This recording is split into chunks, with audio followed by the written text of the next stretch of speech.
ચલો તો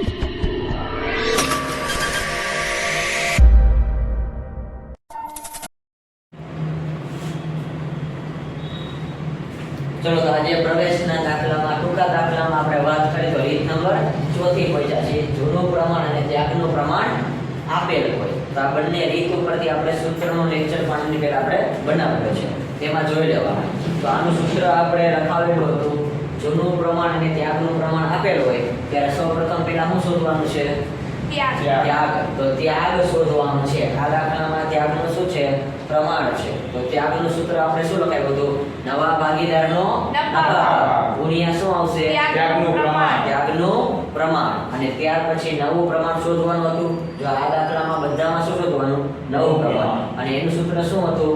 જૂનું પ્રમાણ માઈનસ શું આવશે? ભાગીદારનો ત્યાગ. ચલો તો પડી ગઈ. ત્યાગ હંમેશા કોણ કરે? જૂના ભાગીદારો કરશે. ચલો તો હવે એમાં આપણે રીત નંબર 4 માં દાખલા નંબર કેટલા પૂછ્યા ટેક્સ્ટ બુકમાં? 205 પેજ નંબરમાં છઠ્ઠો દાખલો છે. તો A અને B 3:2 ના પ્રમાણમાં નફો નુકસાન વહેંચી દેતા ભાગીદારો છે. જો જૂનું પ્રમાણ કેટલું આપ્યું છે? 3:2. દાખલા નંબર 6 અને પેજ નંબર કેટલા છે? 205. 205. ચલો તો અહીંયા પહેલા આપણે જૂનું પ્રમાણ. જૂનું પ્રમાણ કેટલું છે દાખલામાં? 3:2. 3:2. ચલો 3:2 મળી ગયો એને જૂનું પ્રમાણ કહેવાશે. ત્યાર પછી C ને 1/10 ભાગે નવા ભાગીદાર તરીકે દાખલ કરે છે. તો C કોણ છે? નવો ભાગીદાર. અને નવા ભાગીદારનો શું છે? નફા ભાગ. C નો નફા ભાગ કેટલો છે? 1/10 ભાગે આપણે એને શું કરીએ? દાખલ કરીએ છીએ, એટલે પ્રવેશ કરીએ છીએ. ત્યાર પછી શું કીધું છે? જે C કોની પાસેથી મેળવ્યો છે? C A અને B પાસેથી સરખે હિસ્સે મેળવ્યો. અંડરલાઈન કરો. સરખે હિસ્સે એટલે શું કહેવાય? ત્યાગ કહેવાય. શું કહેવાય? ત્યાગ. એટલે ત્યાગનું પ્રમાણ શબ્દ શું છે? અંડરલાઈન કરો. A અને B નું ત્યાગનું પ્રમાણ સરખે હિસ્સે એટલે કેટલો આવશે? 1/2. છેદમાં કેટલા લઈ લેવાના? 2. ચલો આ ખબર પડી ગઈ. છેલ્લે એ લોકોએ કીધું સરખે હિસ્સે. સરખે હિસ્સે એટલે એ કોની તરફેણમાં આપશે? C ની તરફેણમાં. અહીંયા દાખલા તરીકે જોઈ C એક ભાગીદાર છે. હવે આને આપણે એમ કઈ 40 રૂપિયા મળે છે. કેટલા રૂપિયા મળે છે? 40 રૂપિયા મળે છે. તો હવે અહીંયા હું કહું A પાસેથી 30 રૂપિયા મેળવે છે. A કેટલા આપે છે? 30 રૂપિયા આપે છે. તો B કેટલા આપશે? 10 રૂપિયા આપશે. એટલે ટોટલ અહીંયા શું થાય? 30 + 10 એ કોની તરફેણમાં જાય? C ની તરફેણમાં. C ને કેટલા મળે? 40 રૂપિયા મળે. પરંતુ હા આ તો નફા ભાગ છે. શું છે? નફા ભાગ. આના ઉપર આપણે ત્યાગનું પ્રમાણ શોધવું હોય તો અહીંયા આપણે 0 કરતા નાખી 0 કરતા નાખી. તો અહીંયા શું થાય? 3/1. આ 40,000 ને વેચણી કરવી હોય તો થઈ જાય. તો અહીંયા C નો નફા ભાગ. નવા ભાગીદારનો શું કહેવાય? નફા ભાગ. અને એમાં ત્યાગનું પ્રમાણ. તો ત્યાગનું પ્રમાણ કેટલું થયું? 3/4. એટલે આની ગણતરી કરો એટલે કેટલા આવી જાય? 30. અને એવી રીતે નવા ભાગીદારનું શું લેવાનું? નફા ભાગ. નવા ભાગીદાર નફા ભાગ કેટલો છે? 40. તો એમાં આપણે કઈ રીતે લેવાનું? 1/4. તો ખબર પડી ગઈ. એટલે આ રીતે આપણે ગણતરી કરવાની છે. ચલો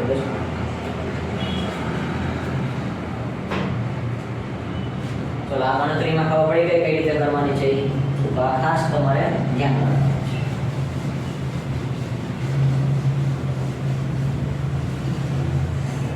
ચલો તો દાખલામાં બધી વસ્તુ આપણને આપેલી જ હોય છે. ચલો સૂત્ર પ્રમાણે પહેલું સૂત્ર આપણે જોઈએ. પહેલું સૂત્ર કયું હતું આપણું? ત્યાગ બરાબર. ત્યાગ શોધવાનો છે. દાખલામાં ત્યાગ આપેલો છે નહીં. તો ત્યાગનું સૂત્ર શું હતું? નવા ભાગીદારનો નફા ભાગ. નવા ભાગીદારનો નફા ભાગ. ગુણ્યા ભાઈ શું આવશે? ગુણ્યા ત્યાગનું પ્રમાણ.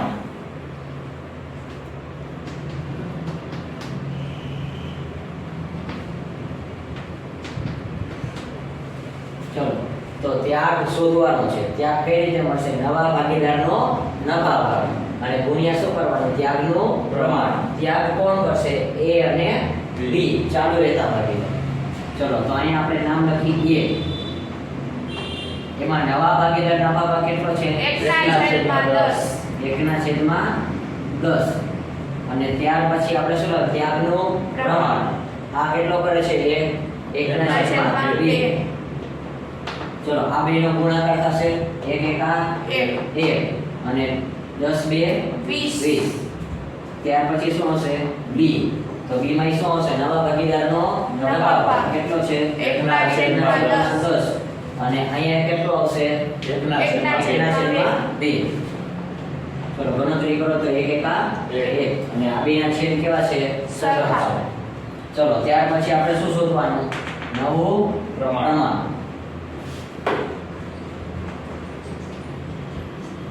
તો નવું પ્રમાણ સૂત્ર શું લગાવ્યું આપણે? જૂનું પ્રમાણ માઈનસ ભાગીદારનો ત્યાગ. જૂનું પ્રમાણ માઈનસ ભાગીદારનો ત્યાગ.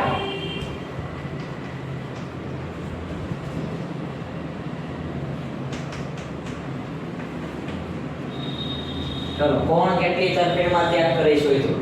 ત્યાગ દાખલામાં આપેલો નહોતો. ત્યાગનું શું આપ્યું હતું? પ્રમાણ. ત્યાગના પ્રમાણ ઉપરથી આપણે શું શોધ્યો? ત્યાગ શોધ્યો. ચલો તો હવે નવા પ્રમાણમાં આપણે કેટલાના શોધવાના? 3 ના. A B અને C. જૂનું પ્રમાણ કોનું કોનું હોય? A અને B નું. જૂના ભાગીદાર કેટલા છે? 2. 3/2. એટલે અહીંયા શું હશે? 3/5. અને અહીંયા શું હશે? 2/5. ચલો ત્યાર પછી શું આવશે? C. તો C નો તો શું આપ્યો છે? નફા ભાગ. C નો નફા ભાગ કેટલો છે? 1/10. ચલો ખબર પડી ગઈ. હવે આપણે શું શોધ્યો? ત્યાગ. A નો ત્યાગ કેટલો છે? 1/20. અને B નો ત્યાગ કેટલો છે? 1/20. અહીંયા આપણે કાંઈ કરવાનું છે નહીં. એમાં છેદ સરખા જ કરવાના હશે મોસ્ટ ઓફ બધા દાખલા. હવે અહીંયા 20 છે, અહીંયા 5 છે. તો 5 ના પાડામાં આપણે ગુણાકાર કરી તો 20 આવી જાય. તો અહીંયા આપણે નીચે કેટલા વડે ગુણાકાર કરવો પડે? 4 વડે. 4 વડે કરો એટલે 4 × 20. તો આ કોમન છેદમાં પહેલા 20 લઈ લઈ. આ 4 નો ગુણાકાર છેદમાં છે તો છેદની એટલે ક્યાં આવે? અંશમાં આવે. તો 4 તેરીને કેટલા થશે? 12. ચલો 4 તેરી કેટલા થશે? 12. અને હા અહીંયા કઈ ગણતરી કરવા થશે નહીં. ત્યાં તો 20 જ છે એટલે ઉપર 1 બાદ કરવાનો. ચલો તો બાદ બાકી કરો તો 12 માંથી 11/20. ચલો હવે અહીંયા 20 છે, છેદ મોટા છે, આના છેદ કેવા છે? નાના છે. તો અહીંયા આપણે પાછો કેટલા વડે ગણતરી કરવાનો? 4 વડે. તો નીચે છેદમાં 4 વડે કરી તો 4 × 20. તો 20 કોમન આવી ગયા. આ 4 નો ગુણાકાર કોને કરવાનો? 2. તો 4 દુ 8 અને 1 બાદ કરો તો કેટલા આવશે? 7/20. ચલો થઈ ગયું. પરંતુ આ બેના છેદ મોટા છે, આના છેદ કેવા છે? નાના. તો આના છેદ શું કરવાના? સરખા. તો અહીંયા આપણે 20 લેવા હોય તો 2. તો અહીંયા કેટલા વડે થાય? 2 વડે. ચલો તો અહીંયા 2 વડે કરો તો ગણતરી કેટલા આવશે? 2 × 2. અને 2 ના છેદમાં કેટલા આવશે? 20. અને છેલ્લે દાખલામાં શું લખવાનું? નવું પ્રમાણ. નવું પ્રમાણ કેટલું મળ્યું આપણને? 11/7/2. ચલો 2 સરવાળો કરો એટલે કેટલા થઈ જાય? 20. તો ખબર પડી ગયા દાખલામાં. આ દાખલો પૂરો આયા જેવો હતો. હજી એક લગભગ આના જેવો દાખલા નંબર કયો છે? 7. પરંતુ એમાં કેટલા ભાગીદાર આપ્યા છે? 4 ભાગીદાર આપ્યા છે. પરંતુ તમારે કોઈથી 4 ભાગીદાર આપશે નહીં દાખલામાં. પણ તોય છતાં આપણે ગણતરી જોઈ લઈએ. ચલો થોડુંક ઇમ્પોર્ટન્ટ છે કારણ કે ટકાવારીમાં આપ્યો છે. A B અને C 20%, 40% અને 40% આપેલો છે. તો આ ટકાવારીમાં છે અને નફો નુકસાન વહેતા ભાગીદારો છે. તો અહીંયા દાખલામાં જૂનું પ્રમાણ આપણને આપેલું છે નહીં. તો પહેલા આપણે જૂનું પ્રમાણ શોધીએ. શું કરી? અને ભાગીદાર કેટલા છે? A B અને C. કેટલા ટકા હતો પહેલામાં? 20%. 20 40. આ બધું શું છે? ટકામાં છે. તો ટકામાં હોય તો આપણે ટૂંકમાં શું કરવાનું? 0 0 કટ કરી નાખી. એટલે પ્રમાણ કેટલું થઈ જાય? 2 2 4 હજી આમાં આપણે ભાગાકાર 2 વડે કરવો હોય તો થઈ જાય કેટલા વડે? 2 વડે. તો ખરેખર જૂનું પ્રમાણ કેટલું થશે? 1:2:2.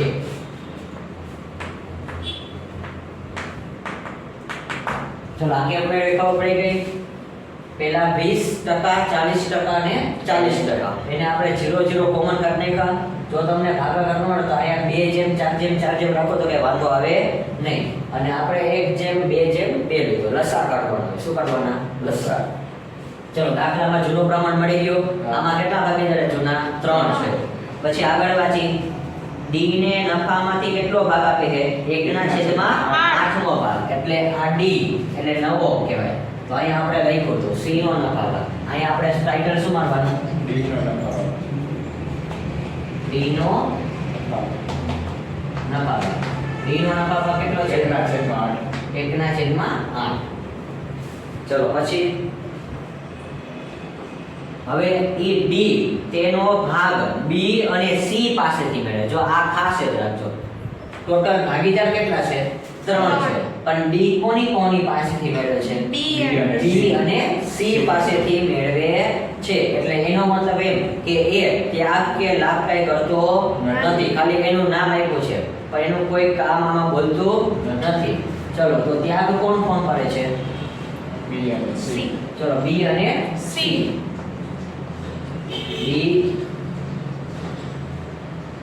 અને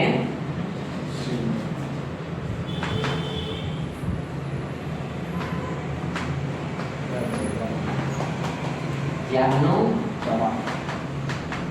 પ્રમાણ.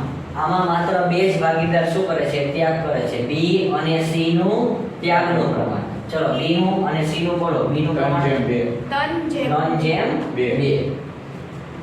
ચલો દાખલામાં આટલી વિગત આપણને આપેલી હોય છે. એના ઉપરથી આપણે શું કરવાનું? દાખલો શોધવાનો છે. ચલો તો હવે આપણે સૂત્ર બેઝ ઉપર ગણતરી કરીએ. પહેલું સૂત્ર આપણે શું કરવાનું? ત્યાગ શોધવાનો. ત્યાગ 3 ના શોધવાના કે 2 ના શોધવાના? 2 ના શું કામ શોધવાના? કોણ ત્યાગ કરે છે? 2 જણા કરે છે. તો એમાં A નું શોધવાનું આવશે નહીં. તો સૂત્ર આપણે બાજુમાંથી જ આવશે. શું આવશે? ત્યાગ બરાબર નવા ભાગીદારનો નફા ભાગ ભાગીદારનો નફા નફા ભાગ ગુણ્યા શું આવશે? ત્યાગનું પ્રમાણ. ચલો ત્યાગનું પ્રમાણ. ત્યાગ કોણ કરે? જૂના ભાગીદાર જ કરે. ટોટલ હતા 3 પણ ત્યાગ કેટલા કરે છે? 2 કરે છે. તો આપણે 2 નું શોધવાનું. પેલા B નું શોધવું હોય તો નવા ભાગીદાર નફા ભાગ. નવો કોણ છે? D નો નફા ભાગ કેટલો છે? 1/8. ચલો તો ગુણ્યા કરવાના. પછી અહીંયા કેટલું છે? ત્યાગનું પ્રમાણ. ત્યાગના પ્રમાણમાં કેટલો આવશે? 3/5. ચલો પછી એવી રીતે કોણ કરવા? નીચે C એમાં નવા ભાગીદાર નફા ભાગ 1/8. અને અહીંયા કેટલા આવશે? 2/5. આ બે નો શું કરવાનો? ગુણાકાર. 3 એકા 3. 8 પંચા 40. પછી 2 એકા 2 અને એ શું આવશે? 8 પંચા 40. ચલો આટલી ખબર પડી ગઈ કઈ રીતે આવ્યું. ત્યાર પછી આપણે કયું સૂત્ર શોધવાનું છે? નવું પ્રમાણ. તો નવું પ્રમાણ સૂત્ર શું હતું? જૂનું પ્રમાણ માઈનસ ભાગીદારનો ત્યાગ. જૂનું પ્રમાણ માઈનસ શું આવશે? ભાગીદારનો ત્યાગ. ભાગીદારનો. આપણે ટોટલ ભાગીદાર જૂના 3 છે પણ ત્યાગ કેનો શોધ્યો? D અને C નો. ઈ કોની તરફેણમાં આપે? D ની તરફેણમાં. તો એનું કાઈ આપણે કરવાનું છે નહીં. એનું જૂનું પ્રમાણ જ લેવાનું. કઈ લેવાનું? જૂનું પ્રમાણ. તો જૂનું પ્રમાણ આપણે આ લઈશું 1:2:2. ચલો પેલા કોનું નામ આવશે? A. નવો ભાગીદાર તો કેવાશે જી? એનું કેટલું આવશે? જૂનું પ્રમાણ. એટલે કેટલું આવશે? 1/5. અને હા તમે આ લ્યો તો શું આવશે? 2/10 થઈ જશે. આ તો આપણે ભાગાકાર કર્યો. શું કર્યો છે? 2 વડે ભાગાકાર.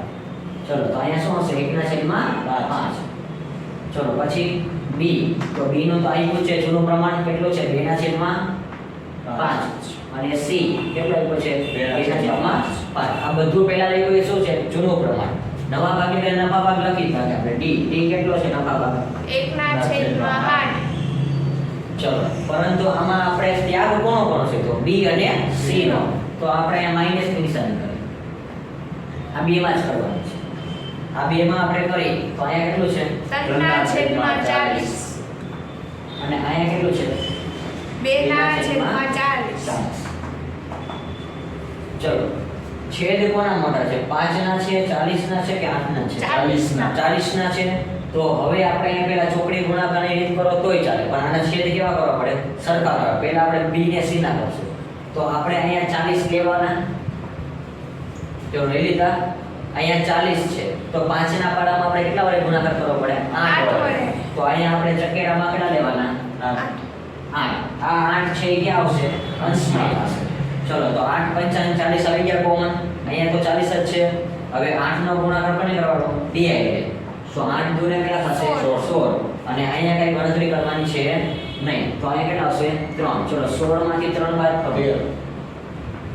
13 ના છેદમાં કેટલા આવશે 40 ચલો એવી રીતે હજી આના છેદ કેવા કરવા પડે સરખા તો કોમન પેલા કાઢી લઈ 40 અહીંયા આપણે કેટલા વડે કરવાનો 8 વડે ગણતરી કરો તો 8 જોડે 16 અને એમાંથી બાદ કેટલા કરવાના 2 ચલો 14 ના છેદમાં 40 હવે આ બે માં શું કરવાનું છેદ સરખા ચલો દર વખતેની જેમ છેદ સરખા કરવાના છે 40 છે 40 છે આ બે ના છેદ કેવા છે સરખા તો પહેલા આપણે એના કરી કોના કરી એના ચલો અહીંયા 5 છે તો છેદમાં આપણે કેટલા લેવાના 8. ચલો તો અહીંયા આપણે ગુણાકારમાં કેટલા કરી 8 છેદમાં 8 લઈએ એટલે બરાબર કેટલા આવી જાય 40 ચલો આવી ગયા 8 55 40 તો 8 નો ગુણાકાર ક્યાં થશે અંશમાં 8 એકા 8 ચલો મળી ગયું એનું તો હવે કોણ શોધવાનું તો એમાં આપણે ગુણાકાર કરવો પડશે પરંતુ અહીંયા 40 લેવા હોય તો ગણતરી કેટલા વડે થશે 5 વડે તો અહીંયા 5 કરી તો અહીંયા 40 આવી જાય ચલો તો અહીંયા 5 છે તો આ 5 ને કેટલા લેવાના અંશમાં એટલે કેટલા આવશે 5 એકા 5 ચલો મળી ગયું અને દાખલામાં કયું થશે હવે છેલ્લે નવું પ્રમાણ નવું પ્રમાણમાં કેટલું આવશે 8 જેમ 13 જેમ 14 જેમ છેલ્લે કેટલા છે 5 ચલો આ બધાનો તમે સરવાળો કરો તો કેટલા આવે 40 આવે ચલો કમ્પ્લીટ થઈ ગઈ આ રીત કઈ હતી અગત્યની છે દરેક પરીક્ષામાં પૂછાય એવી છે જૂનું પ્રમાણ અને ત્યાગનું પ્રમાણ આપેલ હોય અને આ લેસનમાં તમારે